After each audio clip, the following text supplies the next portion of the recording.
Jabaadu barri ammaate bakka mucucaate akeekadu alagaa sitti dhiyaate kan lafee cabsu eeggadhu kan lafee cabsu eeggadhu alagaa nama nini amalli lamiitu garaa barumaan gaadin jedhini qoladhu malee furgugee bara qoladhu malee furgugee bara akkasi gurba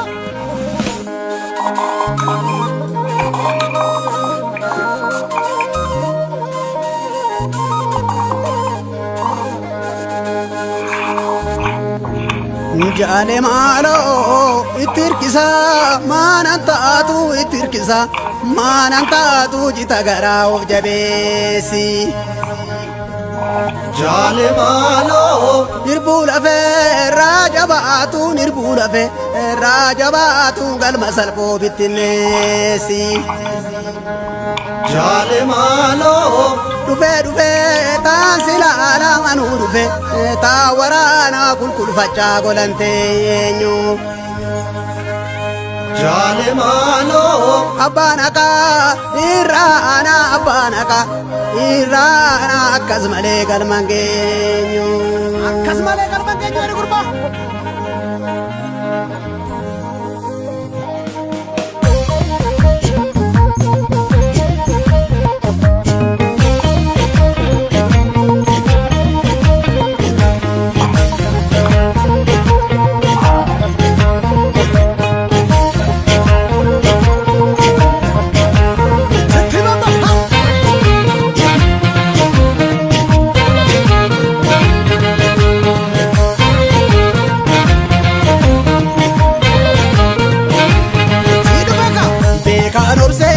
suka farda ormi la foseti kangar mama gulufe anga jabse gabbar jara ormi soda seti sirne kale sone dufe be kalorse suka farda ormi la foseti kangar mama gulufe anga jabse gabbar jara ormi soda seti sirne kale sone dufe himimma ke gore sirratti wal jijjiiru kanu nyaatu soore akeekadhu yaatiro himimmaan kee qoore sirratti wal jijjiiru kanu nyaatu soore akeekadhu yaatiro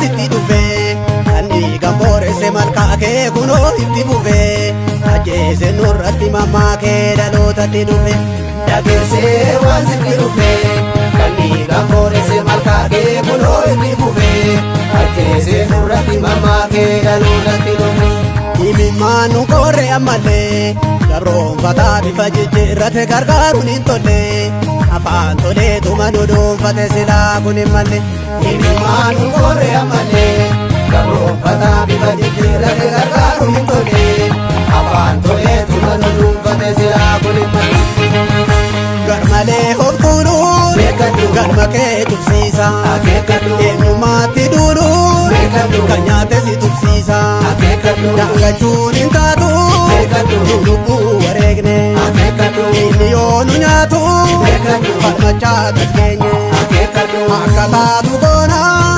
murannoo qabaadhu nyaaba dhiigu yoona saba koo jabaadhu nyaaba dhiigu yoona goota koo jabaadhu saba koo jabaadhu goota koo jabaadhu saba koo jabaadhu oromoo jabaadhu.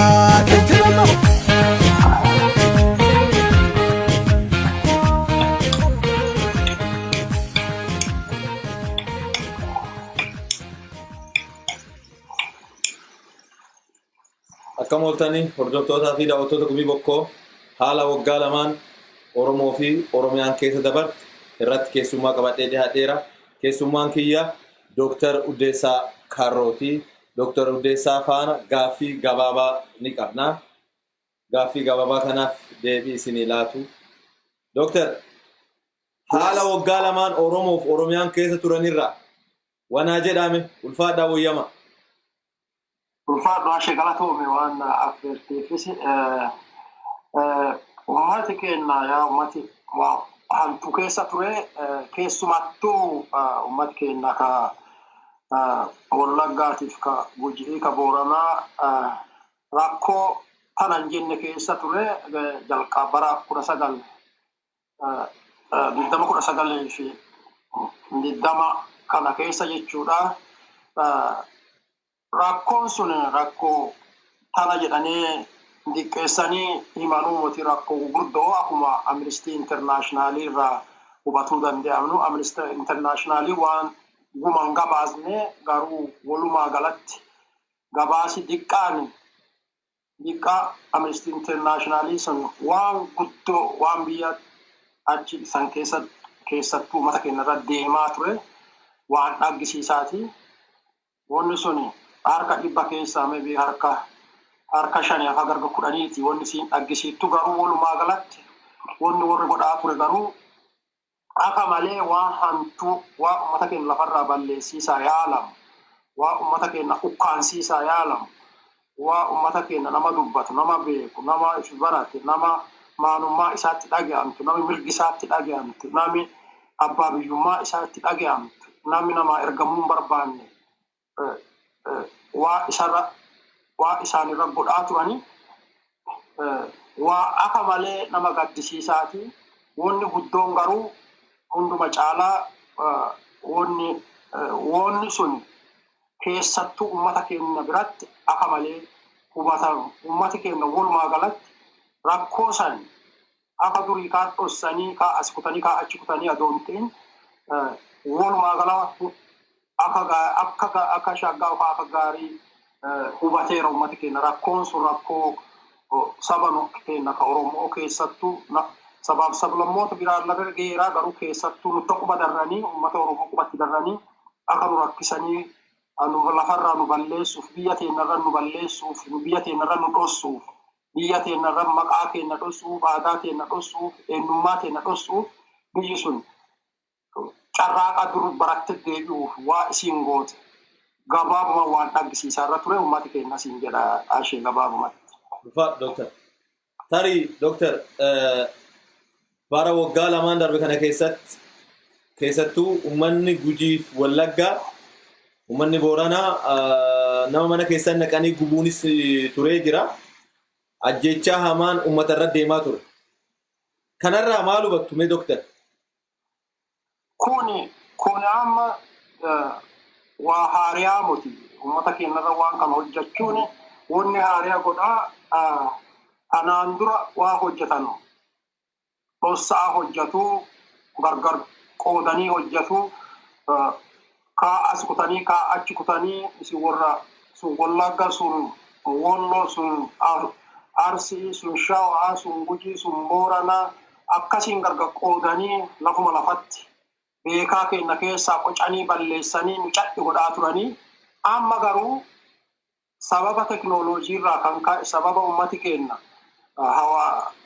hubannoon hawaasummaa waan guddataa deemeef dhoksuun hin danda'amne wanni dur dhoksaa hojjetaa turan wanni dur haalli dur nama ittiin ukkaansaa turan amma garuu akkasan dhoksaa nama ukkaansuu hin dandeenye wanni isaa hojjetan isaanii dhokatuu hin dandeenye sababa teknooloojiitiif sababa guddina hawaasummaa irraa dhufe irraa kan ka'e wanni dur hojjetamaa turte ka dur dhoksaan biyya san keessatti deemaa turte amma dhokachuu hin dandeenye. Uummata Oromoo itti qabsaa'eera uummata sabaaf sablammootis bal'inaa itti qabsoottee turte. Kanarraa kan ka'e amma ijjeechaan tun durillee numa jirti amma garuu guyyaa guyyaatti nama tokkochallee ajjeesa dhossuu hin dandeenye ifatti mul'ataa jirti. Kanaan durallee garuu godhamaa ture. Fakkeenyaaf akkabaabii teennee fudhattee bara 1975 akkabaabiin akka fakkaata. Naannoo Agarmaara Misanti uummata keenya wal tararanii nama haga 150 haga 500 ga'u walgahii waamanii wotaadara marsanii wotaadara matiriyyeessa hidhachiisanii adduma walgahiitti waaman santi ka mana keessa jiru balbalatti cufanii ibiddatti qasiisanii ka achi keessaa gadi bahuu yaalu wotaadara matiriyyeessaan fixee ture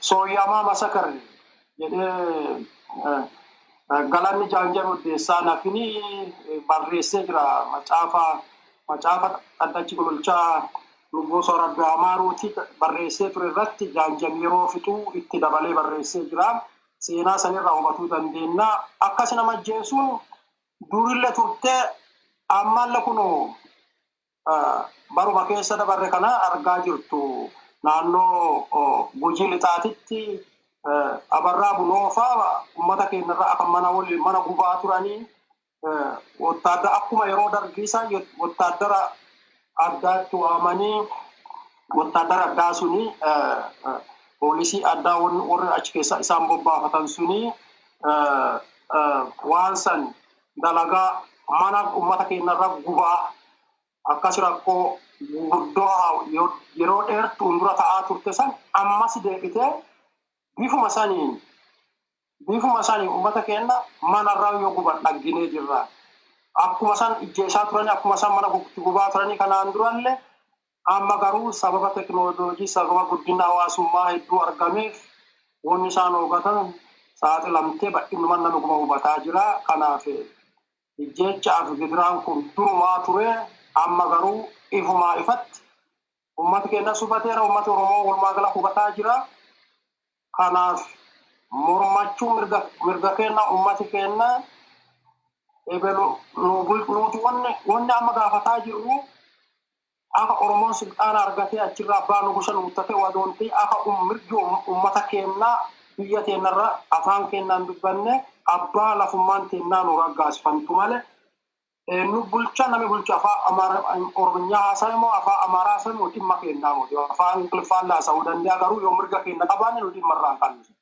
Garuu nuti akka sabaatti biyya keenyarratti afaan keenya aadaa keenya qabeenya keenyarra abbaa lafaa ta'uu qabna latti keenya nama nuti filannee buluu qabna namni nuti filanne sun akka sabaatti akka nu barbaadutti nu bulchuu qaba malee akka abbaa irree akka inni barbaade akka kanaan dura nu jeesaa keessaa beekaa keenya guuranii tokkoon keessaa fixanii ka gadaa fi caddi godhanii nummoo dirqisiisanii akka waan nuti afaan keenya wallaallee akka waan nuti aadaa keenya wallaallee isin afaan tokkocha aadaan takkatti biyyi takkatti alaabaan tokkocha akkasii ani bulchan sanitti buluu namni isaanii danda'u waan jiru fakkaatu amma namni jiru siin jiru Oromoonis ummata keenya Oromootis baay'inaan galeeraa fi kuni kanuma walii galatti wanni jechaan namaatuun durillee turte ammallee akkasuma itti fufaa jirti jechuudha.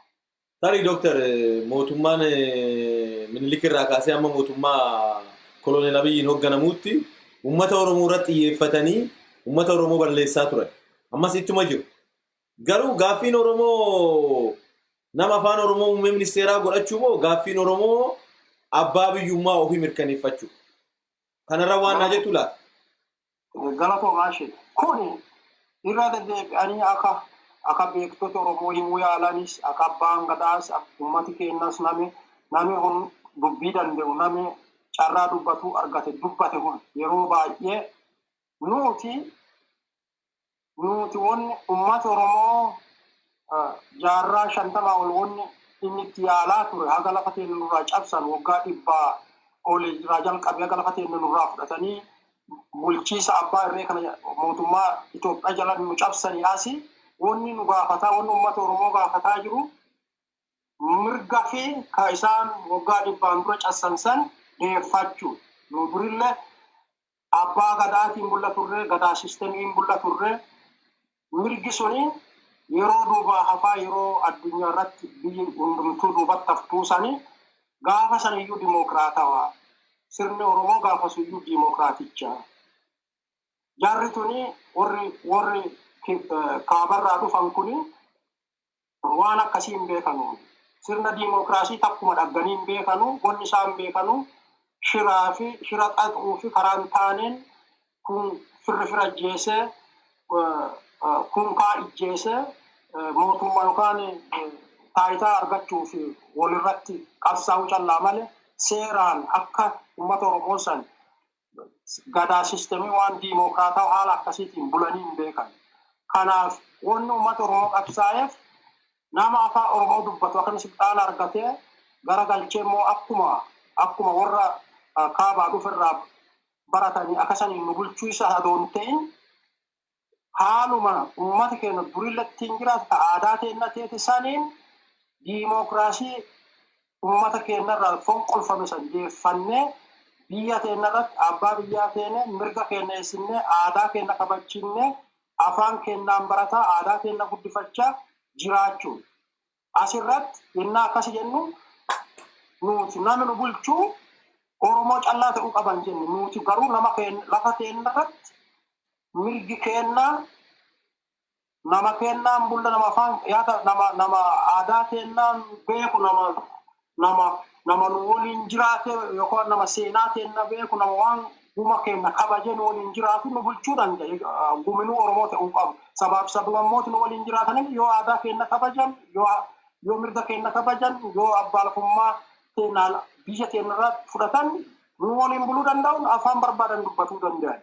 Garuu nu dirqisiisanii lafa keenya irratti afaan nama biraa aadaa nama biraa maanummaa nama biraa nu tafe'uun hin danda'amu. Dibeera uummata Oromoo ammas gara fuulduraatillee uummata Oromoo diduu qaba, mormuu qaba.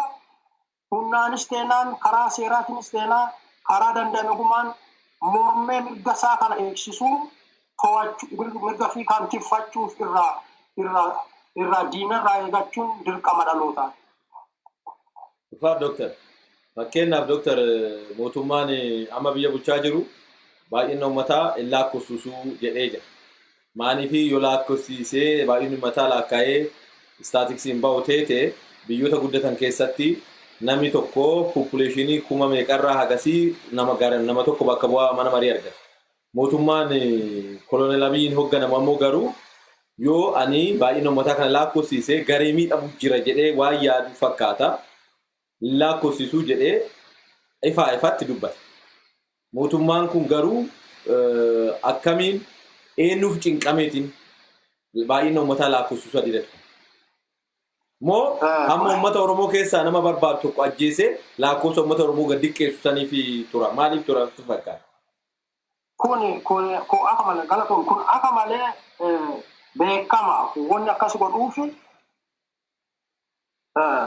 namichi amma Prime Ministeerii ta'e koloneelichi kun yennaa jalqabu maal jedhee ture ammaan duuba qawween nama ajjeesuun nama sarbuun nama sodaatu namni akkas nama godhu sodaa argisiisa namni akkas godhanu hin jiru eegatana yaada callaa wal doggomna yookaan yaada callaa wal yaada siyaasaa yaada eenyutti caalaa akkas callaa wal dorgomanii taayitaa qabatanii biyya kanatti jedhee ture. Yeroo sanii lakkoofsa namaa kana gennaa jedhanu namni haala akkamuu jedhanii turan. Maaniif yennaa yaadaan dorgomteen duuba taayitaa dhufuu fi uummati si filatuu qabaa. Uummati si filatuuf quxurii namaas akkuma amma jettu san beekamuu qabaa. Nama xaabiyooti mircaa addee filannoo itti deemtu kun guminu quxurii namaatiin waan murtaa'uu fi namni lakkaa'amuu qaba ture. Achi keessa uummati lakkoofsi uummata lakkaa'amuu irra ture mircaa kana deemsisuun dura. Garuu egaa kana jedheen duuba lakkoofsi kun kadur sagantaa'ee lakkaa'uuf jalqabuuf jedhanii haafuu jedhani. Maaliif warri amma inni warra yaada nafxanyaa ka duri bal'atee biyya san keessa lafa qabatee waggaa dheeraaf sabaaf sablammoota cuucaa ture kana deebisuuf waan tattaafataa jiruu fi warri sun immoo akka namni lakkaa'amne barbaadu. Maaliif isaan filannoo ni miti taayitaarra turuu barbaadan. Hundaan taayitaarra turuu barbaadu, sobaan taayitaarra turuu barbaadu. Kanaaf lakkoofsi namaa saafuu qaba. Maaliif yoo namni lakkaa'ame namni lakkaa'amu nama dhoksanus latti adda addaas addee filannoon itti deemu san quturiin isaa ol dabaluu danda'a. Quturii namaa irratti hundaa'e. Kanaafuu qaba. Haafuu jedhee warri sun iyyuu jalqabe namichis yaada isaa kana waan ta'eef walumaa gala wanni inni barbaadu san waan ta'eef lakkoofsi kunis akka hafuutu raggaasisee jechuudha. Kana walumaa gala kun maal argisiisa? Isaan filannoo hin barbaadan. Namni filannoo barbaadu, namni dhugaa barbaadu, namas lakkaa'uun baay'ee barbaachisaadha. Filannoo deemsachuusin baay'ee barbaachisaa. Namni immoo karaa irree karaa humnaa callaa deemuu barbaadu, nama lakkaa'uun barbaadu, filannoo nama lakkaa'uun barbaadu, filannoo deemsisuun barbaadu. Kaanumaa wal qabata jechuudha. Soomuufidha. Bakka nama waanuma kanatti seentee waan filannoo waan nama baay'ina namaa kana dhiisaa kun hin barbaachisu boodatti deebinaa jedhanii akkasumaan sossubanii irra darbuu waan barbaadaniif nama lakkaa'uu didan.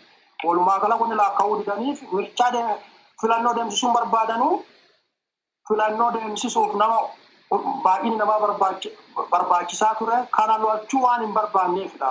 Akka sobuuf isaanii toluuf yookaan humnaan bulchuu fi nama lakkaa'umaaf barbaachise filannoo waan deebistu taanaan agaagas gumaan barbaachisu jechuudha. Ulfaa Dooktar, fakkeenyaaf mootummaan Eertiraa Isaayyaas Afwerqii filannoon akka hin barbaachisne dubbatee jira. Koloneel Abiy Ahmedis biyyoonni baay'een filannoo ala jiraatu jedhee jira.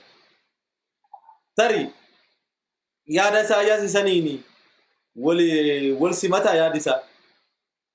Maaliif gaaffii kana kaase?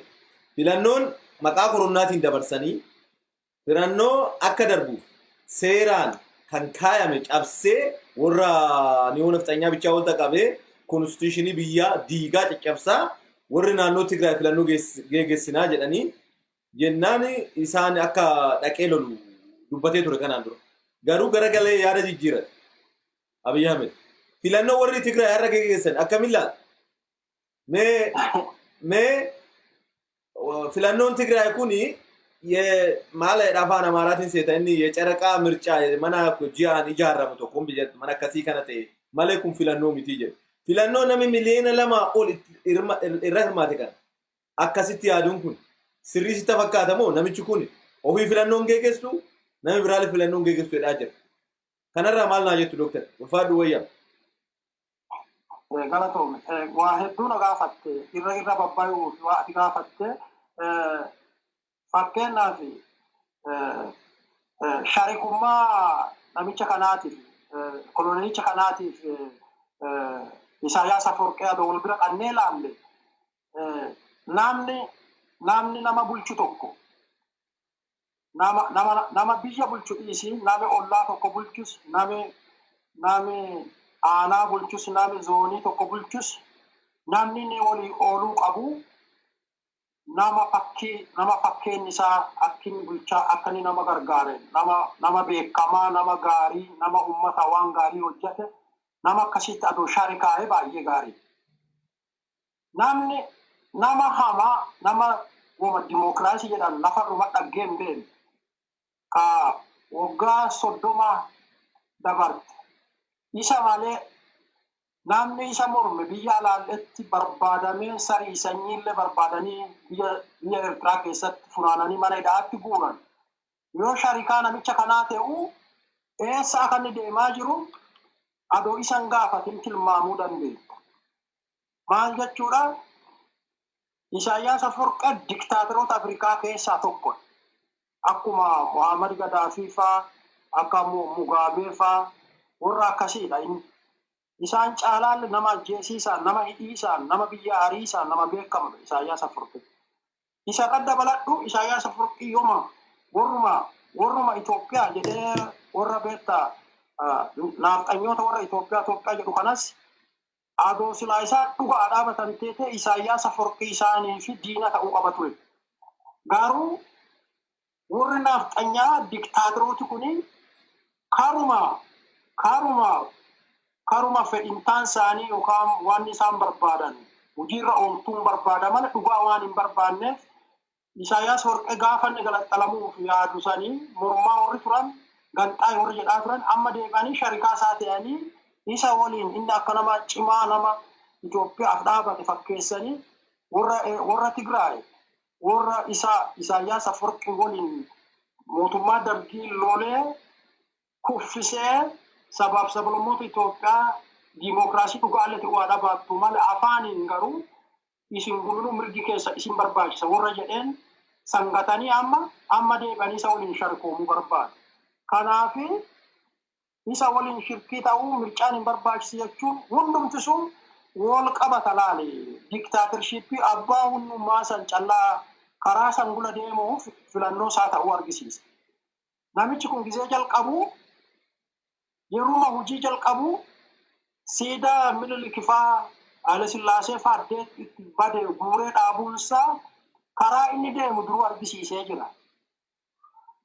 Viizhinii isaa piroojeektii godhee lafa ka'eera innaa siidaa san guuree funaanee miliyoona 5,000 akkasitti baasee Jappaan geessisee kana sirreessu warra diktaaterii isaa apprisheetii godhaa isloogaanii yookaan mootoo isaaniitiin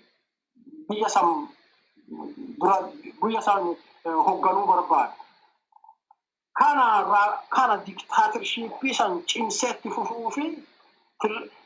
fufuu callaa doontii akka malee jaalala waan sanii akka qabu dur nugu sanaa ta'e tanaan jedhiiran jechuu sanirraa kaayii waan inni hojjete sanirraa kaayii sharikummaa isaa Isaayyaas waliin laali walumaa galatti wanni namichi kun hojjechuu barbaadu abbaa irree ka abbaa irrummaa isaa immoo karaa adda addaatiin warra abbaa irrummaa isaanii waggaa 30 raggaasiserraa isaanirraa yaada fudhataa isaanirraa akka isaan ittiin waggaa 30 nama isaan mormu gubaa akkamii akka jeesan akkamii akka lafarraa balleessan hubannoo Isaayyaas irraa fudhata jechuudha.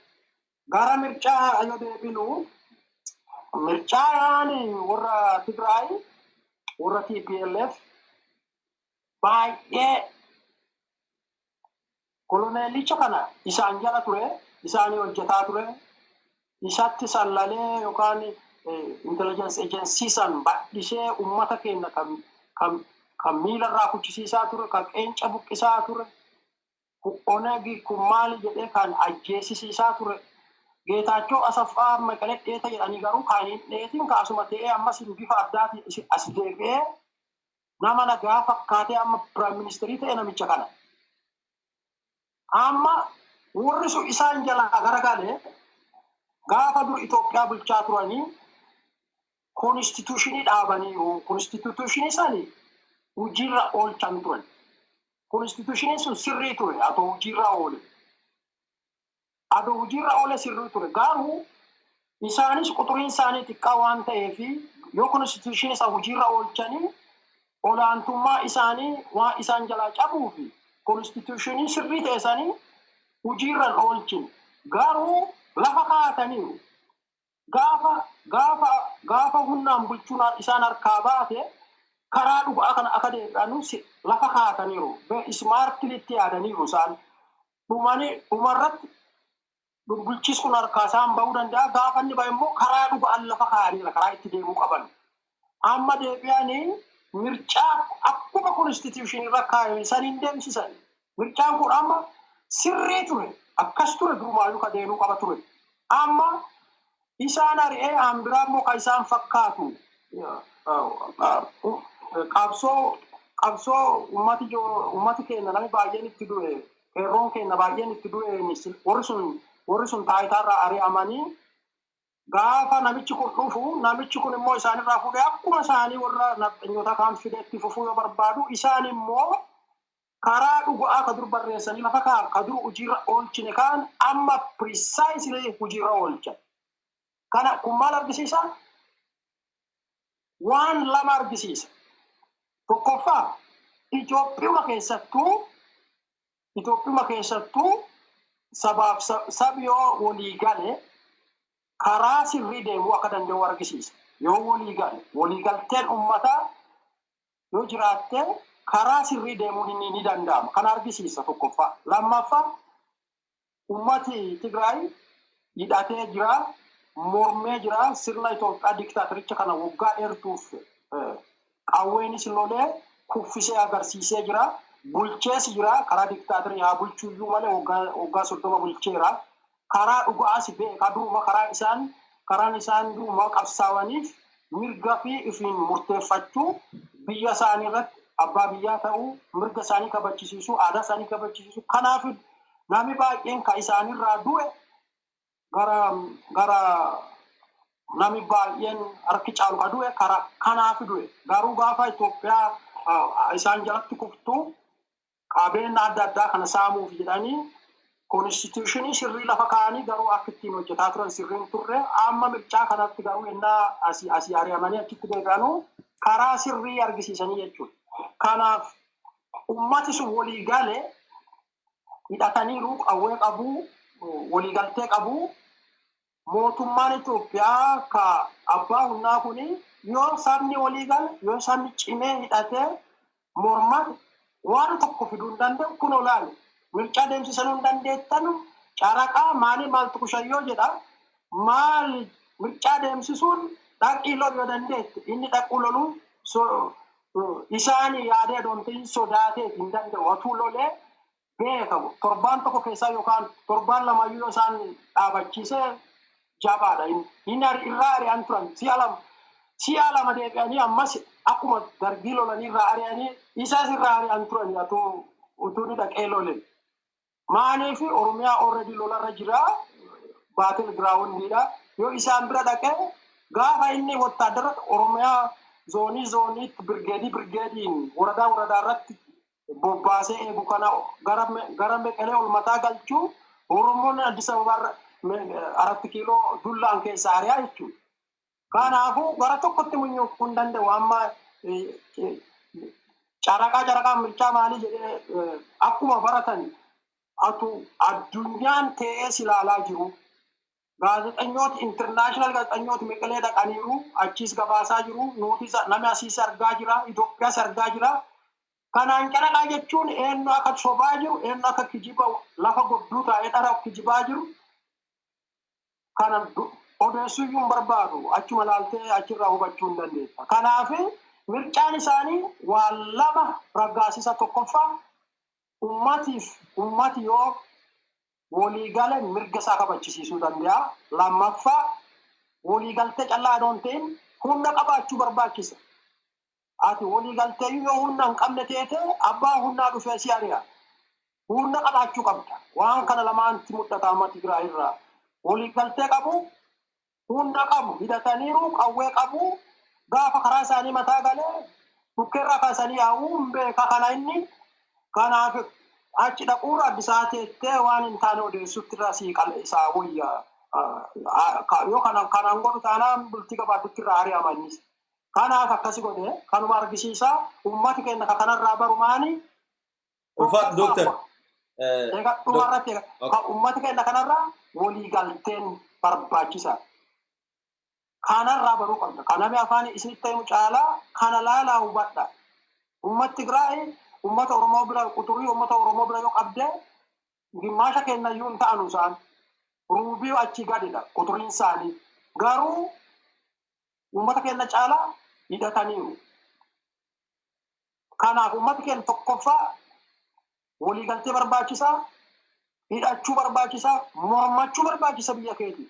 Namni tolaan biyya keetii yoo dhufee sirraa fudhata waan dansaa namni jibbuun qabu dhufanii sirraa fudhatuu barbaadu. Kanaaf ummati keenya tokkummaan barbaachisaa haga murtaa'e ama tokkummaa qabna hidhannoon qabnu hidhachuu barbaachisaa. Sadaffaa hidhannee ta'ee wadanti mormachuu qabna biyya keenyatti nu nama diktaatarii nama biraa dhandhee bituu barbaannu biyya keenya irratti immoo nama nu bituu barbaadu biyya keenya ari'uu qabna. Kanadha walumaa galatti asirraa wanni hubannu. Ulfaat Dooktar. Maal seeta Dooktar?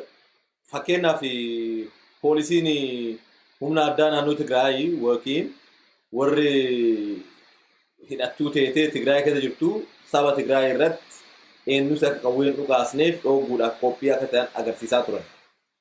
Poolisiin addaa Oromiyaa garuu uummata Oromoo ajjeesaa jiru, haadha Oromoo gudeedaa jiru, haadhuma fi keessaa dhalatanirra isii gudeedaa jiru, boochisaa jiru, mana itti gubaa jiru, horii irraa gurgurataa jiru, qalataa jiru.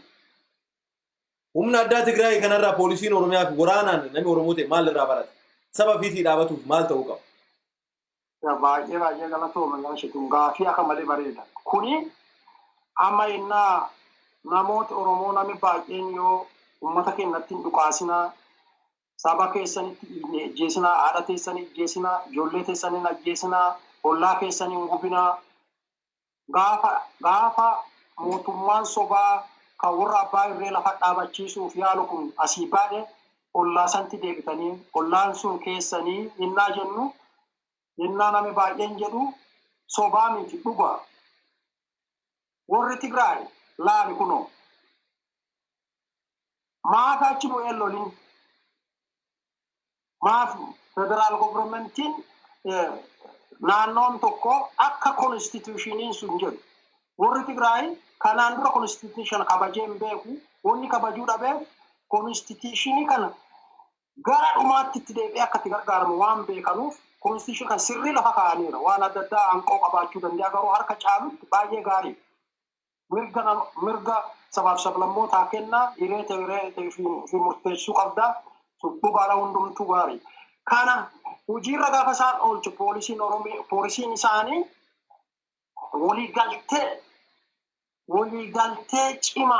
waliigaltee cimaa jechuun gaafa uummat Tigraay mircaa kana laali amma TPLF callaa miti ka Tigraayitti mircaaf dhiyaateeru gara paartiin 5 jira.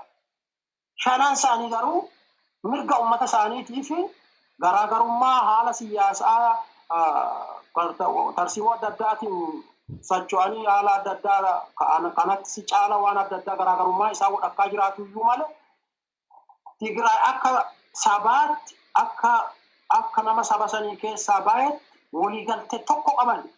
Namni tokko iyyuu dhufee nu sarbuun qabu waan jedhu irratti waliigaltee qabu. Poolisiin isaanis liyyuu hayiliin isaanis kaanuma qabu mataa isaanii keessatti kanatti amanuu gaafa namni tokko mootummaa amma 4 kiiloo irraa kolonelicha kana ajajamu ka achi taa'ee amma sirna laxxanyaatiif bookkisu kuni atuu karaa san mataa galee isaan reediidha. Maaliif mirga saba isaanii akka namuyyuu irraan sharanne reediidha jechuudha. Kun uummata keenya keessa warra poolisii addaa Oromiyaa, poolisii Oromiyaa maali jedhanii dhaabame kun. Isaani Oromiyaan federaalitti bulcha warra ergamtoota bulcha.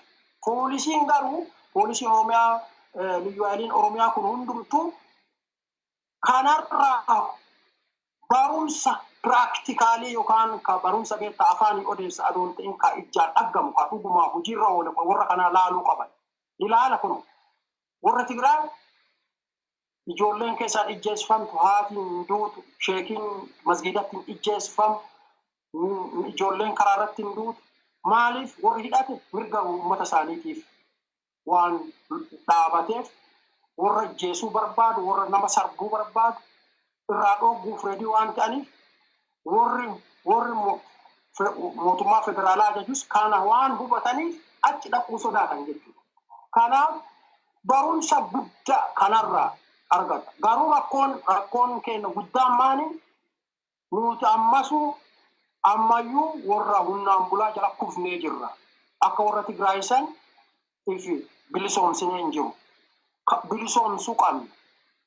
Namni nu bulchu nama dhuguma Oromoo ta'a ergamtuu yeroodhaan ji'aan jijjiiramtu adoon ta'in nama dhuguma sabi keenya filateen buluu qabna.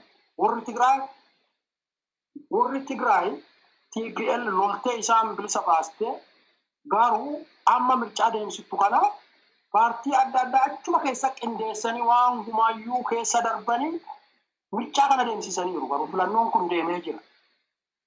Akka filannoon kun hin sarbannes dura dhaabatanii warri hidhaachi keessa jiru ka hidhate akka sabaas akka hidhataas ofirraa waan dhufuu yaalaa qophaa'anii turanii qophiin kun akka jiru waan beekaniif warri federaalaas dhaqanii sarbuun barbaadu.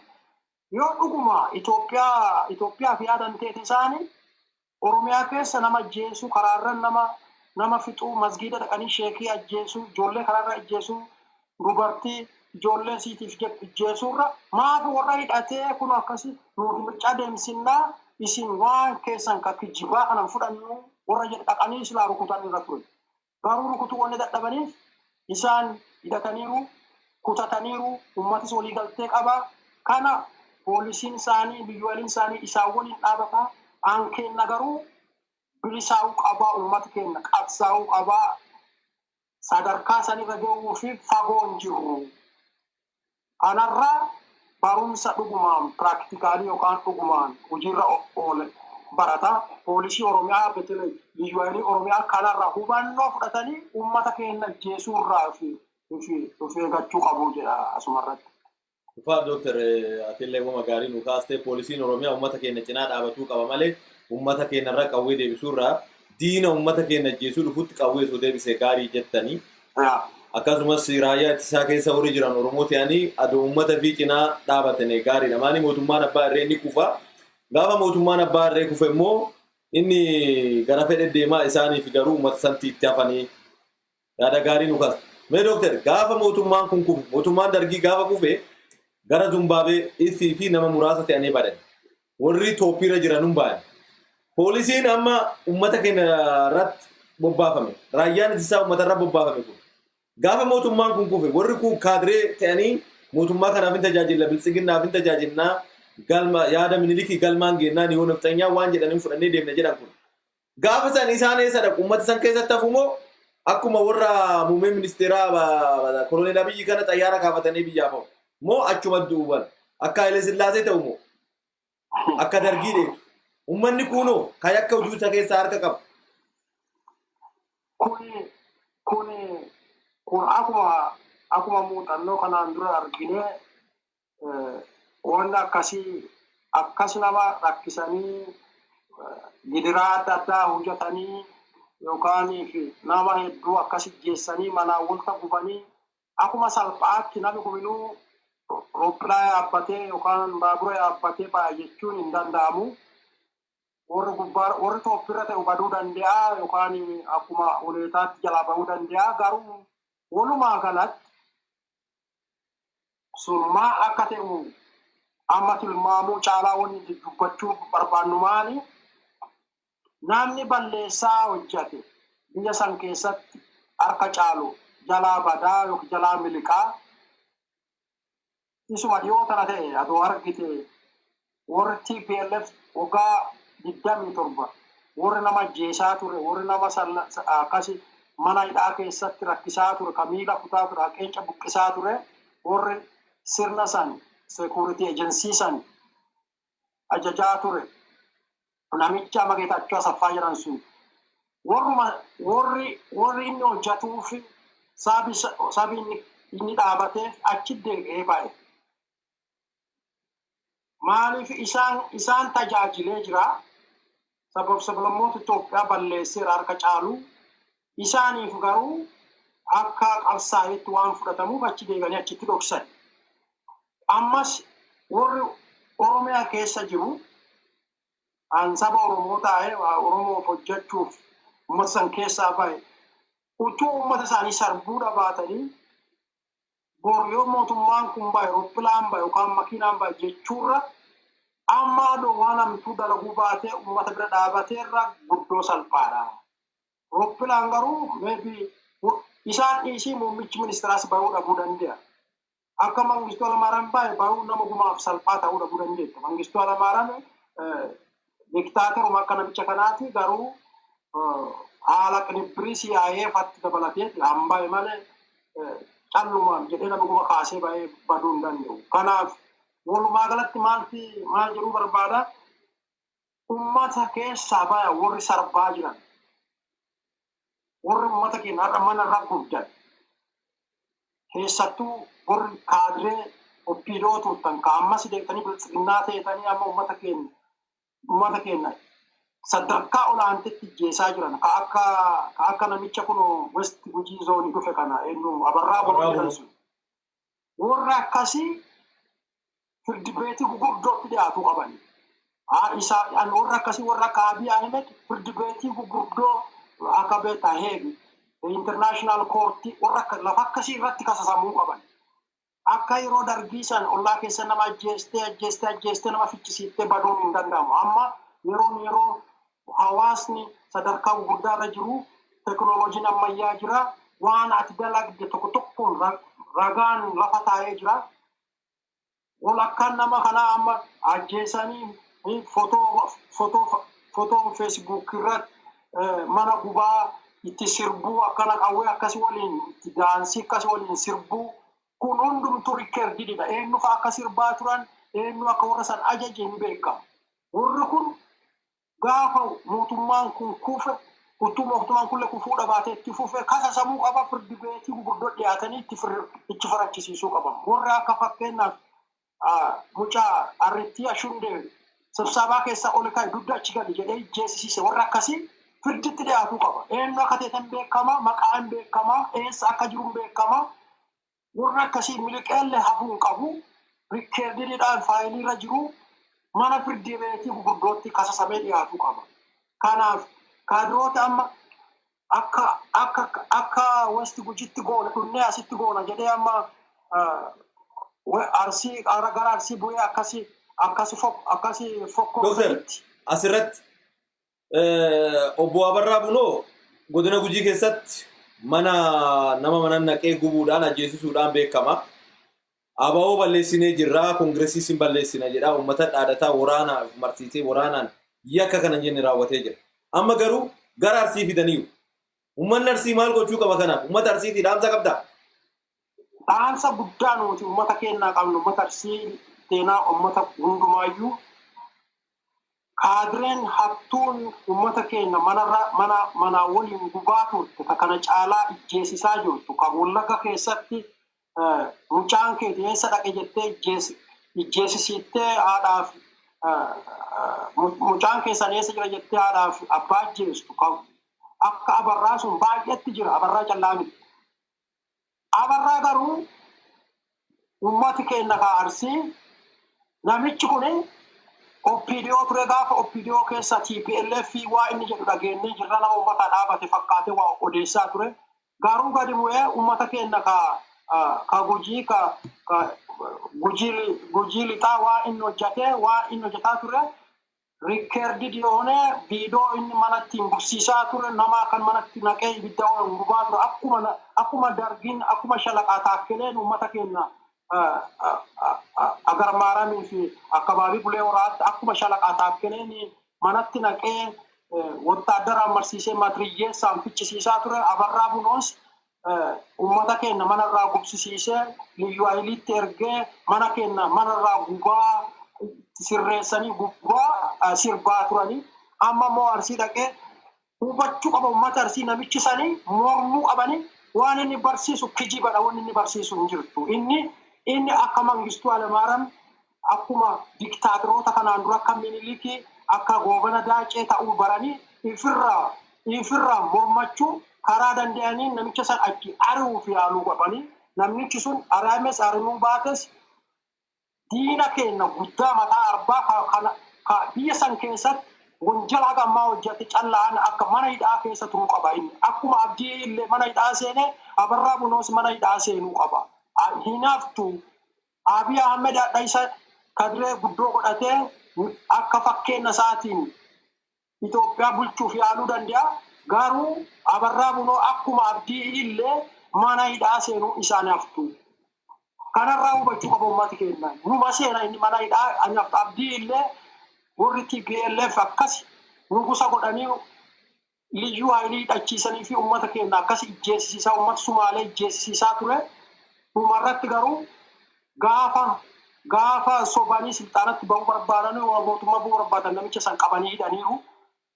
Hinaafneefi Abarraa Bunoosi akka inni hidhamu uummata Oromoo hundumtuu namichi sun diina guddaa ta'uusaa baruu qaba.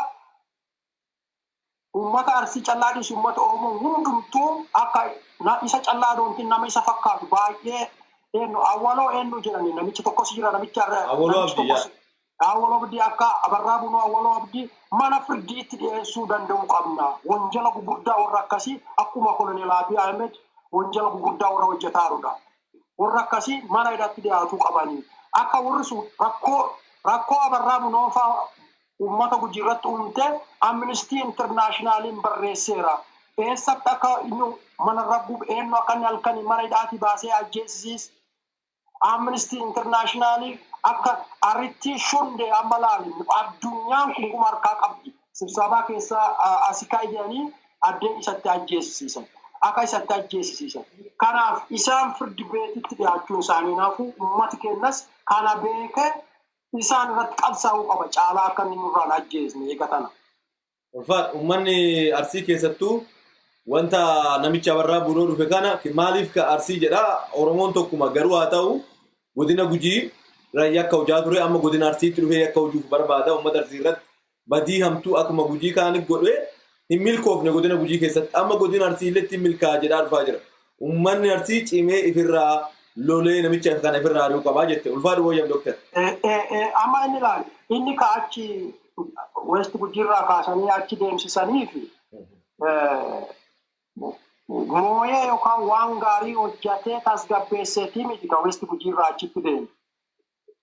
Harka caalu badii inni hojjatee sadarkaa olaanaatti rakkoo guddaa addunyaarralleetti Amnesty International irratti waan gabaasi gadi ba'ee fi jalaa miliqsuuf jedhanii gara Arsii geessan. Malee achi waan gaarii fidee rakkoo jirtu hiikeetii miti baqatee deemuu isaadha. Garuu wanni inni hojjetaa ture uummati keenyas baree hin fudhannes Abarraa Buunoos hin fudhanne hojjaa isaas hin fudhanne ammas mormaa jira uummati keenya ka West Gujii jirus ka East Gujii jirus gara Arsiis deemee Abarraa Buunoo wanni inni fidu hin jirtu mormiin itti fufti qabsoon itti fufti Abarraa Buunoo firdi beetitti dhiyaata. Abarraa Buunoo callaa doontiin namoonni isa fakkaatan baay'een kadiroota adda addaa jiru isaan hundumtuu gara firdi akka dhiyaatan shakkii hin qabne. Ulfaat Dooktar. Mee Dooktar gara filannoo warra Tigraay kanatti deebiin. Filannoon Tigraay kun seera qabeessa moo seera qabeessaa miti? Maaliif jedha Abiyyi filannoon Tigraay seera qabeessaa miti inni konstitushiniin biyya sanii amma ji'a kanaan booda Abiyyi aangoo hin qabu. Mootummaa biyya sanii karaa seera qabeessaan ta'uu hin danda'u.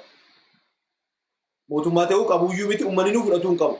Baay'ee mormuu qaba mootummaa ala jirra jedhuu qaba malee inni mootummaa filatamee bakka san jiru miti.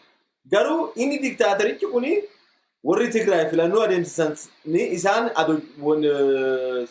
maali jedhani September yookiin maskaramii amma dhufu kun hin geenne mootummaa filannee biyyi mootummaan hoogganamuu qabdi. Inni dirqamumaan aangoorra turuudhaaf akka uummanni isaan filanneen beeka akka filannoo filatamu mo'atamullee waan beekuuf filannoo gara duraa dheeressee maqaa koronaatiin inni nu koronaa caale inni COVID-19 ta'e inni COVID-20 ta'uu qaba.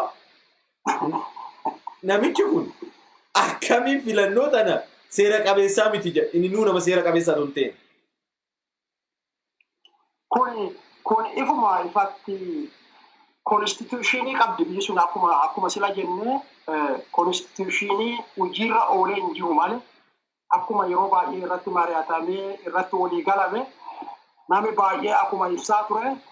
Biyyattiin konstituushinii qabdi. Konstituushiniin sun hojiirra oolle mala yoo hojiirra oolle konstituushinii gaarii ture. Guutumaa guutuu waan hundumtuu sirrii jechuu adoon ta'in wanni achi keessa jira wanni hamtuu baay'ee badaa jedhamu hin jirtu. Wanni itti dabalanus jiraachuu dandeetti. Maybe wanni tokko xiqqoon tokko wanni keessaa kana sun jiraachuu mala. Garuu walumaa galatti konstituushiniin sun sirrii. Mirchaa warra kanaa garuu konstituushinii san irratti hundaa'anii waan lama ama filannoo isaan deemsisan suni tokkoffaa koronaaf jedhanii filannoo yeroo murtaa'iniif dabarsuu sirrii akan ta'in argisiisaa jedhe tokkoffaa. Warra federaalaa kakkijibee waan koronaa ta'eef filannoo deemsisuu hin dandeenyu jedhu filannoo deemsisuu akka danda'amu raggaasiseeraa tokko jedhe. Lammaffaa humnaan namatti hafe yoo uummati sun hin barbaannu nuti hin feene jedhe federaal govermentiin waan akkasii nama dirqisiisuu hin danda'u. Mirchaan kun amma sirrii ta'uu konstituushinii eegatee kadeeme ta'uu akka inni yeroo isaa eeggatee deemuusaa kun hundumtuu sirriidha. Warri immoo kijibaan koronaa waan jiruuf mirchaa deemsisuu hin dandeenyu. Yoo deemsisuu hin dandeenye ta'e akkamitti mirchaan kun akka fuulduraatti darbuu danda'u moo nama hundumaa warra siyaasa hundumaa marachiisuun irra ture hin marachiifne garuu isaan waan sababni isaa koronaan sababadha malee dabarsuunsaa sababa koronaan turre kun garuu amma warri kun deemsisee hin danda'amaa kun kijiba ta'uu raggaasisa inni garuu waanuma qabatu dhabeeti amma kan rakkatee waliin jiru tokkoffaa namni maaf mirchaa deemsite jettee addunyaalleen si taajjaba amma akka malee isa dhakaase ka dogoggoreeru isa ta'uusaa guutumaa guututti argisiisa. Lammaffaa ummati sun hundumtutti firmaatee filannoo kana deemsiseera rakkoon tokko dhaduun mudamin filannoon kun deemee jira. Kanaaf mootummaan federaalaa kijibisaa bal'inatti jalaa fashalaa'eera. Lammaffaa hundayyuu akka hin qabne birchaan deemuu hin danda'u yoo isaan deemsisanii konsikwensii qaba jedhanii dubbataa turanii wantu konsikwensiin hin jiru hin danda'anu. Amma inni Septemberii kana karaa seeraalleen qabataman fudhataman qabu karaa hundaa kan inni oduu odeessuunis raggaasifameera. Wamaa hundaa hin qabu dandeettiis hin qabu. Eegatana maaluma jedhee akka inni odeessu rabbisi haa argisiisu. Waan tokkoon iyyuu hundaanis hin danda'u sodaatee jira.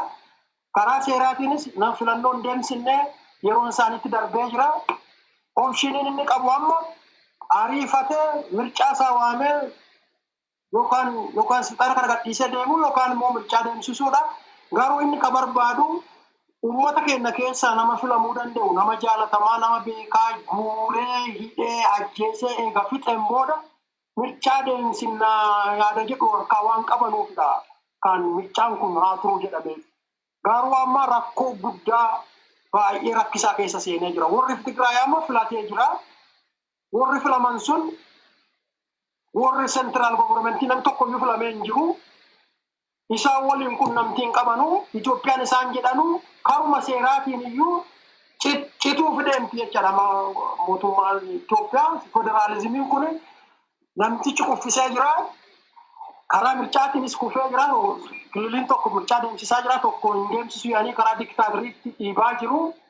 Kanaaf uummati keenya amma cimsee warra hunnaaf abbaa hunnaa kana achi ari'ee akkuma warra Tigraay isaan karaa nagaatiin mirchaa deemsifachuu dhufu.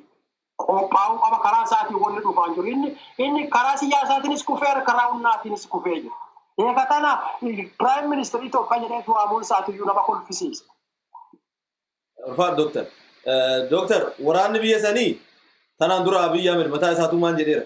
Nuti waraanni kuni ammaan jalqabee konstitushinii biyya saniitiif ajajama malee yookiin heeraaf seera biyya saniitiif ajajama malee paartii tokkoof hin ajajamu. Poolisiin biyya sanii paartii tokkoof hin ajajamu jedheera.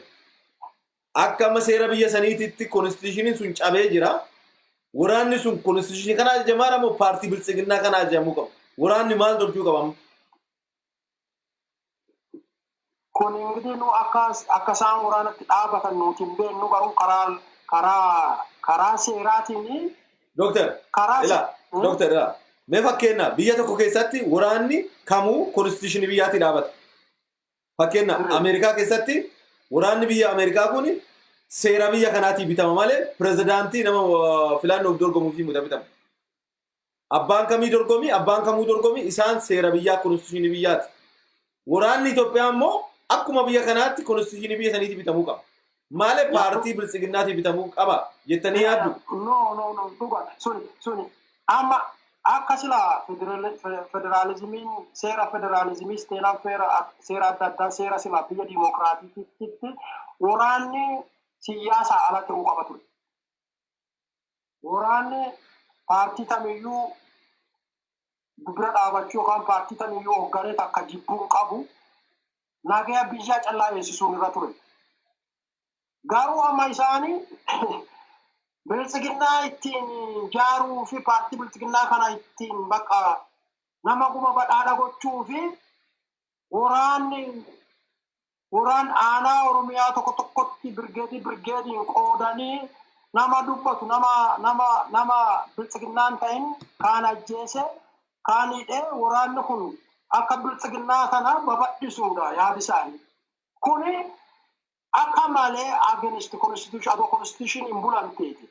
Utuu constitution leen buluu dhabaatanii hojii wotaadaraa maan callaalaa doo jette hojii wotaadaraa nagaa beekuudha malee ummata tokko tokko dhaabatanii bilxiginnaa mormi tatee yoo bilxiginnaan bultu teete hidhamuu qabda ajjeefamuu qabda jedhee nama ajjeesuuf ollaatti bittinnaa'ee ollaa keessa bobba'ee nama ajjeesuu qabu ture. Garuu isaan amma bilxiginnaa ittiin bal'isuuf ittiin jaaruuf sirna nafxanyaa kana maqaa bilxiginnaa jedhan kanaan dhaabuuf wotaadara ittiin gargaaramaa jiru. Kun warrumti wotaadara ta'an suniyyuu maaliif kana goonaa jedhanii isaa if gaafatuu qaban isaan. Federaalizimiin maal jedhaa wotaadarri dimbarii eeguu naga biyya sanii eeguudha. Nuti maaf ollaa mandara Oromiyaa keessaa hunduma birgeedii itti nu maddabanii maaf nama dubbatu nama bilchiginnaa mormu maaf eegna jedhanii if gaafachuu qaban. Akkas godhanii wanni isaan fidan hin jirtu. Ummati yoo isaan hin fudhatin sabni yoo ummati mootummaa tokko hin fudhatin mootummaan dirqamaan wotaadaraan akka isa fudhatan gochisiisuun hin danda'amu. Seera kamiin iyyuu seera warra diktaaterii illeen wotaadarri harka caalu dimbarii eeguu qabaa. Poolisii walitti bobbaasuuf yoo danda'e malee karaa wotaadarra ummata bobbaasanii ummata eeguun taasuma addunyaa irratti mootummaa akkasii warra diktaaterii akkas maraafaa akka kunoo warra akkasii fabira malee lafa biraa baay'ee irra hin jiru. Kanaaf warri wotaadaraa sunis maaliif fakkeenyaaf wotaadara kana keessa warri Tigraay jiru. Tigraay uummata isaanii mircaa deemsisee karaa nagaatiin godhaa jira. Isaan maal hojjetas ta'anii federaalii goorootii kana keessa ta'anii uummata Oromoo deemanii ollatti jeesuun maal hojjennaa jira nuti. Achi uummati biraa mirga isaa eegatee mircaa uummata kana immoo nuti wanni ollatti jeennuuf maal jedhaniif gaafachuu qaba. Kan Oromoo immoo san caalaa isatti dhagahamu irra jira. Maaliif nuti immoo asitti ollaa kana Liyyuu Haayiliin kililii Amaaraa jirti, kililii Tigraay jirti, kililii sagal kanuma keessa jirti. Maal kagaruu itti nama ajjeesanii itti nama gidirsaaran kan Oromiyaa bichaa Oromiyaa riijinii Oromiyaa kana bichaa maaliif akkas godhan ummati Oromoo lafa badhoo lafa jiituu lafa qabeenya hedduu qabdu waan taateef qara isaan kana cabsine achiin duuba warra kaanti deebina jedhanii. Kanaaf wotaadara kana warrumti wotaadara ta'ellee kana hojjechuun qabu. Ummata isaanii irra dhaabachuu qaba. Warri ummata kana keessaa hin baa'inis hojiin kun sirrii ta'uu dhabuusaa ifatti mul'ata kana godhuu hin qabanu. Kanaaf kana hundumaa kafirraa buusnu ummati keenya waliigaltee hidhatuu qaba, mormatuu qaba.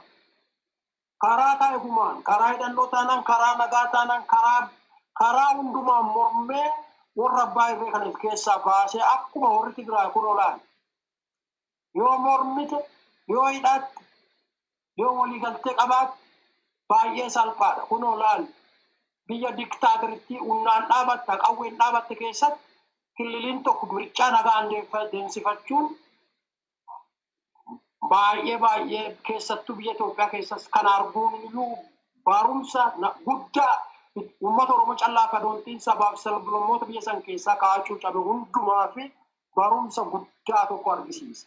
Jarri kun kanaan dura diimokiraataa sistemii hin qabanu garuu at least constitutionii sun sirrii ture akkas hojjetamuun irra ture.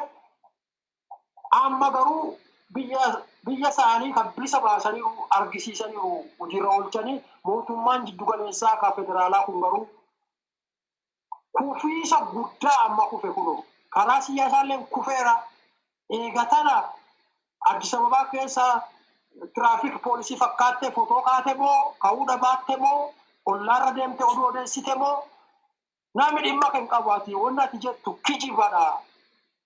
Kijiba kan nama hundumtuu baruu qaba. Keessattuu uummati keenya kan isaan irra bayanii ijjeessan kan isaan karaa adda addaatiin koloneelichi kun karaa sirri jira Itoophiyaa guddisaa jira yoo namni guba dargessa kenneef jedhu. Itoophiyaan akka kanaan hin guddattu hin diigamti. Akkasiin diigamtu kun mirchaan Tigraay deemee ragaa isa guddaadha. Warri kun eegatana biyyi keenya independent yanis yoo ajaja awaajuu mala wanni isaanii raafin jiru. Konstituushinii Itoophiyaan hin eeyyama. Kan ajajuu mirga isaanii. Maal godha namichi kun waanuma tokko godhuu hin danda'u. Humna hin qabu. Ammas sodaatee jira. Gaafa isaan nuti biyya biraatii jedhanii raggaasisanis waan tokko godhuu hin danda'u. Been dhaqee yaa'u koottu waa'ee jedhaniiru. Nuti qophoonnee jirra. Dhaquu sodaatee. Kanadha walumaa galatti waraanni hidhataa uummata Oromoo irratti ollaatti yaa baasan kuni qabataman qabu sirriis mootii kana kafi keessaa baan uummata Oromoo callaa. Uummata Oromoo kana fi keessaa baasuu qabu. Eenyuyyuu dhufee isaa baasuu hin danda'u. Yoo ati garbummaa jaalattee fudhatte, yoo ati garbummaa fudhatte namni biraa dhufee kasirraa qabu hin jiru. Sitti firraa fonqolchuu qabu. Uummati miliyoonii 6-7 akkabaabii yoo akkasi bilisa fi baasu uummati miliyoonii 40-50 maan ta'ee akkasuma wottaadaraan balbarra taabee eegama. Firraa mormee firraa fonqolchuu dirqama uummata Oromoo. Dirqama dhalootaadha kun. Ulfaat Dooktar, uummanni Oromoo akka mootummaa warra naannoo Tigraay akka uummata Tigraayitti of qolachuudhaaf uummanni Oromoo fakkeenyaaf yoo xiqqaate 50 eda'uu ta'a biyya Itoophiyaa sanatti. 50 eda'uu ta'a seeratti amma baay'inni uummataa lakkaa'ame dhugaan jirtu numa gadi baate baay'inni uummataa sobaa lakkaa'anii malee uummata Oromoo akka baay'inni isaa gadi hin baaneef hojjetamaa jira. Uummanni Oromoo akka uummata Tigraay san yoo hidhatee lolee yoo jabaatee tokkummaa fi tibsee akka moo ni beekama. Uummata Oromootiif tokkummaa fi akka tibsuuf akka inni jabaatee humna tokko ta'ee diina ofii falmatuuf maal dhaamtuuf itti. Kun ifumaa ifatti galatoon kun ifumaa ifatti wanni dhaama uummata Oromoo harka caalu bareera.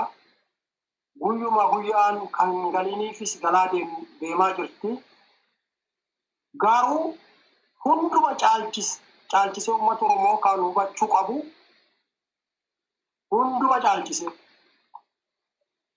walii galtee akka malee barbaachisaa. Amma kan isaan carraaqaa jiranu kun Islaamaa, kun Kiristaanaa, amma dubbiin karaa amanteetti jijjiiruuf yaadaa jiru. Durillee kan bitanii humnaan moo'anii miti. Tooftaa adda addaa kaa divide and rule kanatti gargaaramanidha kan bitan. Amma tokkummaa uummata kanaa yoo eegamte hidhannoon baay'een barbaachisu haguma murtaa'e. Warri Tigraay amma akka funyaanitti hidhataniiru. Maaliif quduriin isaanii xiqqoodha. Yoo akka sirriitti hin hidhatin warra kana ofirraa qabachuun rakkisaa waan ta'eef kanaan dura gaafa lolanii humnaan irraa ari'anu muuxannoo guddoo argataniiru. Mootummaa diktaatirratti akkasii kana hidhattee sirriitti haga funyaanitti hidhattee ari'uu hin dandeetta. Amma garuu egaa hidhatanii ari'anuu danda'amteeti. Oromoonis hidhatee ofirraa dhooggatuu hin danda'u Dooktar. Oromoon dhiyoon aga saniyyuu hidhachuun barbaachisu jechuu barbaadeeti. Aga funyaanitti hidhachuun hin barbaachisu garuu uummata Oromoo hidhachuu caalaa kasa barbaachisu waliigalteetti isa barbaachisa. Dubbii sobaa kun Islaama, kun Kiristaan, wanni jedhan kun Wallagga, kun Shawaa, kun Arsii, kun Gujii, kun Boorana, kun Wallodha. Wanni jedhan suni nu riijiniin gargaarudha malee aadaan keenya tokko, afaan keenya tokko, biyyi keenya tokko. Kana baruu qaba uummata Oromoo hunduma caalchise. Amma wanni latti biyyi hundumtuu kililiin kudhanii Sidaama dabaladhu at least nagaa aga murtaayyuu haa ta'u malee nagaa qabu. Oromiyaan garuu battle ground maaliif yoo uummata kana hin cabsin ummatoota biraa Itoophiyaa keessa bulchuun hin danda'amu. Kanaaf asirratti xiyyeeffatan. Uummata Tigraay kaarra miccaa deemsisan caalaayyuu kanadha. Itoophiyaaf murteessaan uummata kana. Uummata kana yoo sirriitti rukuttee maalummaa isaa harka balleessitee waan nama Oromoo jedhu nama Oromoof dhaabatu kana guma kaan hiitee kaan ajjeestee kaan manidhaatti funaantee cadhi gootee namni hundumtuu Itoophiyaa biyya takkatti afaan tokkocha aadaa takkatti alaabaa takkatti warra waan akkasii yoo fudhatte malee achii ala yoo an Oromoo jette kun baduu qaba, ajjeefamuu qaba, ari'amuu qaba. Kana irrattidha kan isaan xiyyeeffatan. Kanaaf uummati keenya hidhannoo caalaa waliigalteen akka malee barbaachisaa. Lammaffaa hidhannoo jechuun ati biyya kee bilisa baasuu fi naanni humna qabu addee irraa ka'ee dhufa. Ollaa keetii ka'uu danda'a, sirraa fagoo ka'uu danda'a. Gaafa inni dhufe maal godha waan jettu itti qophaa'uu qabdu. Akkuma warra Tigraay san jechuudha. Warri Tigraay waliigaltee qaba, hidhannoo funyaanitti qaba. Wanni hidhatee fi yeroo mooyanii Itoophiyaa bulchaa turan waan carraa argataniif waan jiraaguma achitti galfatanii duruma duratti qophaa'aniiru isaan beeku akka kunduuf. Kanaaf qophaa'aniiru warri dur Itoophiyaa akkas giriirsaa tures achumatti baqatee achitti mashagee achi ta'a. Namichi kunis gaafa qara Itoophiyaatti dhufu warra san qabee adoo hidhuu danda'a teeteen hidha ture garuu akka hin dandeenye inni si beeku. Kanaaf uummati keenya aga murtaa'e hidhachuun baay'ee barbaachisaadha. Yoo hidhatin waliigalteen callaan hin fiddu nama hedduu sirraa ajjeesan akkuma amma nurraa ajjeesaa jiran kana nama miliyoonii 40-50 caallu atuma dullaan ollaa hundumaa fudhantee gadi baane hin ariina turre. Garuu waliigalteen sadarkaa dullaa fudhatee namni hundumtuu si'a takkaa adba'uu irra geenneen jiru itti geeggeyaa jirra. Achirra daballee qawwee waan akkasiis qabaachuun baay'ee barbaachisaadha. Yeroo ammaa kana keessattuu amma callaa adoontiin gaafa warri diktaatoriin kun asirraa ari'amu diktaatoriin gara biraasii dhufuu danda'a. Kan kana caalus dhufuu danda'a. Kanaaf dura durseetti qophaa'uu qaba uummata keenya. Kana yoo jennu warra biyya biraa cunqurfadhu yookaan kan biraa finjala galchachuu adoontiin biyya keessa akkuma kun warri Tigraay san biyya eeggachuu bilisa baasuu eegii bilisa baasteen duuba immoo tiffachuu namni biraa dhufee kan cassine lafaa kayaa kan hin cassine tissuu qabna. Kanaaf uummati keenya waan sadiin kana baay'ee isa barbaachisa. Waliigaltee hidhannoo biyya isaa bilisa baasee eeggachuu kun baay'ee critically important. Ammas gara fuulduraas. Ulfaadhu Dooktar. Mee tarii Dooktar amma mootummaan Abiyyi hoogganamu kun fakkeenyaaf kalee interviyuu wayii godhee ture. Interviyuu sallatti deeggartooti kiyya baay'eedha waan jedhus kaasee ture. Tarii gaafii tokko mucaan kaaseef Nobel Peace Prize sirraa fudhatamuu qaba siin jedhaa jiranii. Yennaani Nobel Prize saniif deebiin laate keessaa tokko haadholiin Itoophiyaa Nobelii san caalaa na eebbisuu jedhu. Haadholii Itoophiyaa haadholii Oromoo keessan galchu moo akkami wanni kun? Haadholii Oromoo maaf kaasee amma haadholii Oromoo hidhaa jira, ajjeesaa jira, gadhaacha waliin ka ajjeefamu jira.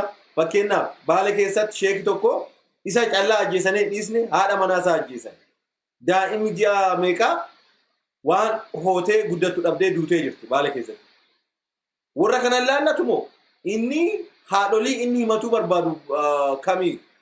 Kan warra haadha kiyyaa jedhu kana moo kan biyya san guutuu?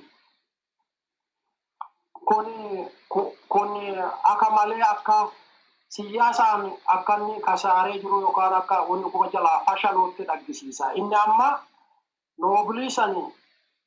noobiliin waan guddaadha. Gaafa inni noobilii fudhatu gaafa inni biyya sanatti dhufee eeggatanaa qawwee nama dirqisiisuun hin jiru jedhee namoonni Itoophiyaa keessa yeroo harka caalu namni addunyaas baay'ee appirisheetii godhee waan san jalaa gammadeera. Amma garuu 360 degree wanni sun martee naanni hundumtuu wuu jedhee irratti bakka uummata Oromoo dhibbarraa harki 90 harkatti akka namichi kun sobaan dhufe itti baree jira. Namni biyya san bulchu yeroo hundumaa hin kijiba. Adoo deebistee dhufiddee warri kanaan dura waggaa 100 dura bulchanis hangaafa san sirriin hojjenne hin jedhu hin kijibu. Maaliif seenaa isaan barreessanis kijiba akka isaan itti bulchaa turanis kijiba akka karaa itti deemuu barbaadan sobaan karaa sobaatii waan ta'eef dhugaa dubbatanii hin beekan. Haadholee inni jedhu suni uummata Oromoo isa jibbeeraa ummati Tigraay isa jibbeera sabaaf sablammoot Itoophiyaa keessa jiru ummati Walaayittaa ummati Sidaamaa isarra jaalalan qabu kan biroos akkuma isaanii Ingilaa asirraa yoo kana kuma wal tarafte namni isa haadholiin inni jedhu eessa akka jirtu isa callatti beeka. Dhugaan lafarra jirtu waanuma tokkoyyuu argisiistu akka inni kufeeru callaa argisiisu. Ati amma Oromiyaa keessatti guyyaa tokkotti nama 150 ijjeesaa naannoo shaggaritti wottaadaraan marfantee achi fagaattee addee murtaattetti viidiyoo kaastee facaasuun maafi jibuu barbaachise dhugaa biyya keessa jirtu kana miti. Dhugaa jirtu adoo dubbattee addee jirtu taaftee si wayyaa kijiba gara tokko sin deemsin. Tigraay mirchaa deemsisaa jirti, isa arrabsaa jirti, isa achi kijibaa jedhaa jirtiin inni asitti fotoo kan argisiisu maaluma waliin qabatu kufee jira. Waan kufneerra jechuu yookaan kufaa deemaa jirra maal godhuu qabna jechuurra kunoo lafti nagaa anu akka makiinaa dabarsaa jira akka tiraafikii dhaabadha jettee kun kijiba gaafa Itoophiyaa keessatti nami beelaa jiru Haile Sillaasee dhoksaa jedhee waan biraa odeessa. Dargiin gaafa guyyaaneen dhaatee Addis Ababa ari'uuf Semeen Shawaa dhuftee Addis Ababa galuu jirtu moonee barbadeessinee raanee asii jedhaa jira. Baqachuuf ka'e achi Tigraay fi Eertiratti a'aa isa tura dhufee Addis Ababa jala ga'uu gaafa inni ga'e mooyaa jirra jedha. Guyyaa lama sadiin duuba helikopterii isaa qabatee gara Zimbaabuwee deesse. Kunis ilaali biyya harkaan jirtu mirchaa yeroon isaa darbee jira. Kililii warri Tigraay mirchaa deemsiftee mootummaa fi dhaabaa jirti. Inni lafti nagaa jedhee caraqaa maal jedhee oduu odeessa. Caraqaa afaanii odeesse Piraayim Ministeer muummicha ministeeraa biyyi isa harka hin jirtu harka dhibba keessaati. Inni garuu kun sobuu barbaada sobii waggaa lama darbe sobee jira amma garuutti barameera yookiin dhiisee deemu yookaan immoo karaa dhugaatti yoo deebi'uu danda'a yaaluu godhu kanadha kan opshiniin inni qabu. Tarii Dooktar gaaffii keenya gara xumuraa deemaa jira. Itoophiyaan tun amma minilik Itoophiyaa jalqabe hamma biyyitti Oromoo ajjeesaa jirti. Oromoo fi Itoophiyaan tun walii galuu hin danda'anii? Suni Oromoo Itoophiyaan atoo biyya san karaa diimokiraasiitiin namni.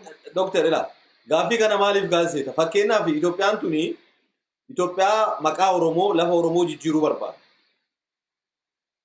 Itoophiyaan yoo ani maqaa Oromoo himadhu fakkeenyaaf maqaa kee himatte wasiin jedhan Itoophiyaa maqaa ebeluu himadhu siin jedhu.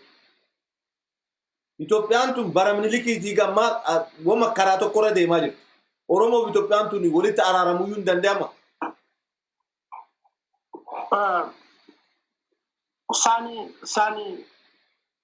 Walitti araaramuun akkuma muuxannoon wagammaa argine irratti karaa salphaan waan ta'atii mul'atu. Yoo garuu ummati keenya amma akkuma dubbii sobaa kana kan waggaa baay'ee deemaa ture karaan taane ummata keenya balleessuun kun ummata keenya galee jira namni kuma itti bareera. Yoo ati kana firraa qonqolchitee humna keetiin biyya ta'e dhoowwitee achiin duuba fakkeenyaaf amma akka fakkeenyaa yoo fudhanne akkuma warra Tigraay san Oromiyaanis biyya isaa keessa mirga fi yoo eessi sabaaf sablammoota biraan akkuma santi yoo eessisan achiin duuba walitti deebi'anii Itoophiyaa waan jedhaa san hin danda'amu. Achiin dura hin danda'amu. Yoo biyya kee yoo ollaa keeti namni dhufee qawween si jeesaa si gidiraa si agarsiisaa Itoophiyaa fi Oromiyaa waliin hin danda'amu.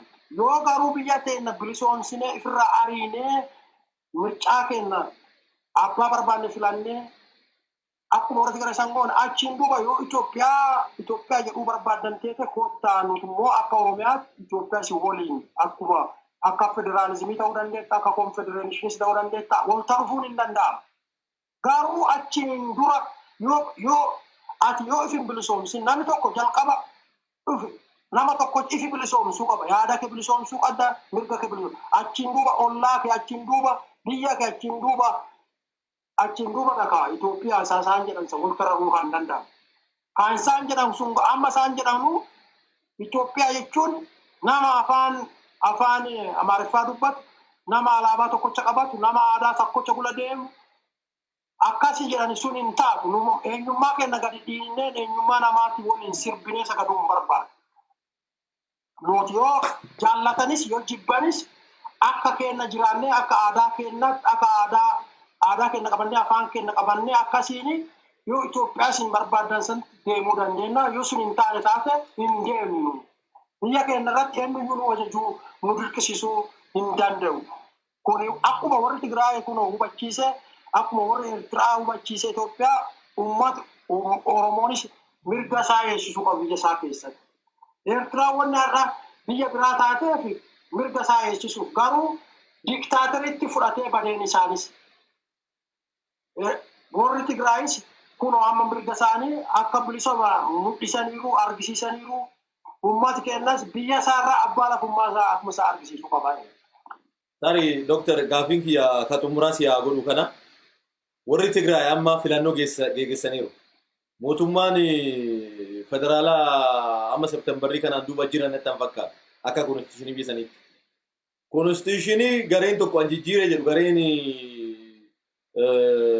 nafxanyootaa konstitushinii kanarraa akka Abiyyi aangoorra turu jijjiiree jedhan.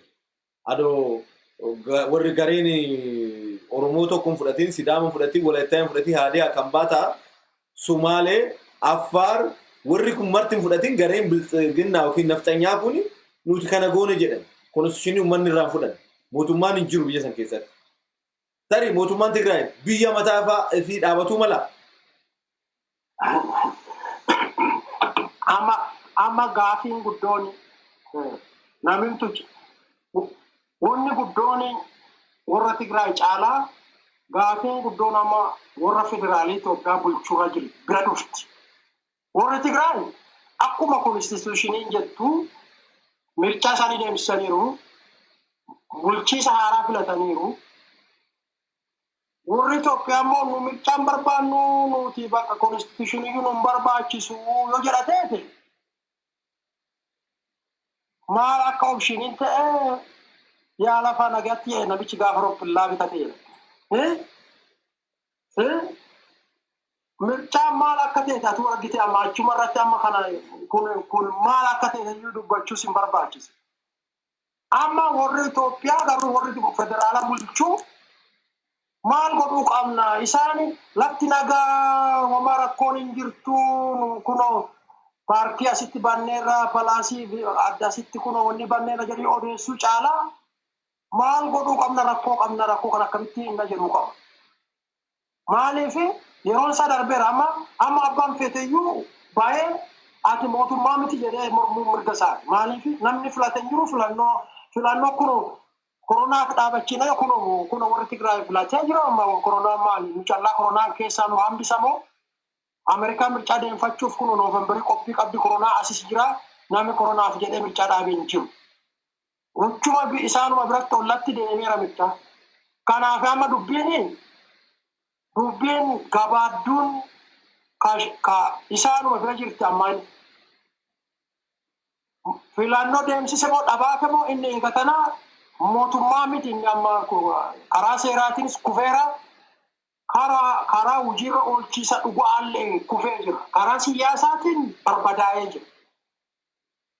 Kanaaf warri Tigraay biyya haaraa jedhamu dhabaate moo jedhuu baatus opshiniin lafarra jiru amma opshinii isaan dura jiru akkuma konstitushinii isaaniitti yoo deemanii maal akka ta'e ifa.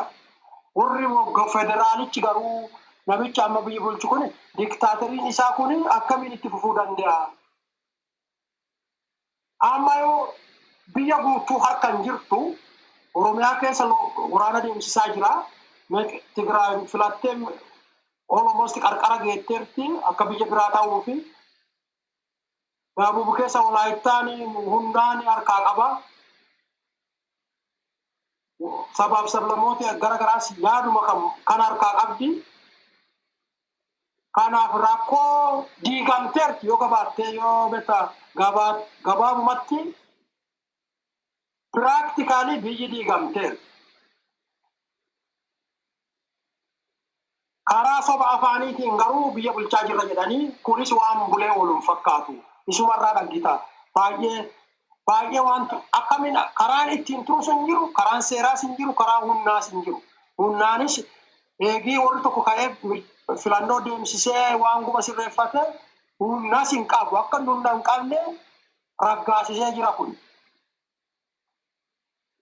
Doktor, warri Tigraay gaaffiin kiyya mal warri Tigraay biyya mataa isaanii uumatu danda'u laata? Gabaasii fi isuma kana naa deebisi. Maalti dhoowwa kunum fedhiintaa callaa. Konstitushiniin isaanii eeyyamaa filannoo deemsisaniiru namni dhoggee danda'u hin jiru. Gaafii malee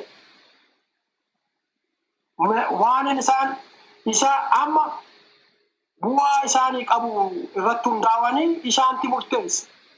Akkuma konstitushiniin jedhu fedhiintaa warra Tigraay amma biyya biraa taanamoo hin taanu kan jedhu fedhiintaa warra Tigraay malee fedhiintaa Itoophiyaa miti.